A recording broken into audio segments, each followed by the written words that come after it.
Habulin ka niya lalo. Gawin mo lang ang spell na ito. Hahabulin ka niya lalo at mamahalin ka niya habang buhay. Kahit saan ka man magpunta, ikaw pa rin ang laman ng kanyang puso't isipan.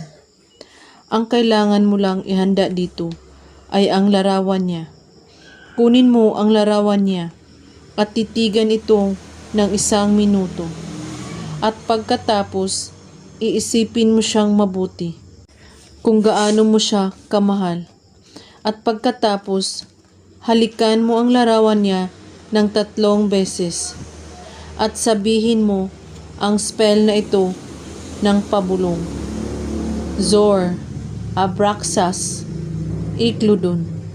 At sambitin mo ang pangalan niya at sabihin mo, lumapit ka sa akin, mahal. Ang ating puso ay hindi na maghihiwalay kailanman. Gawin ito ng 3 beses na magkakasunod na araw. 1 beses kada araw.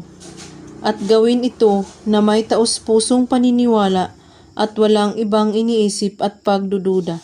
At laging positibo sa ginagawa para tumalab agad. At kung may katanungan po kayo ay magko-comment lang po sa baba.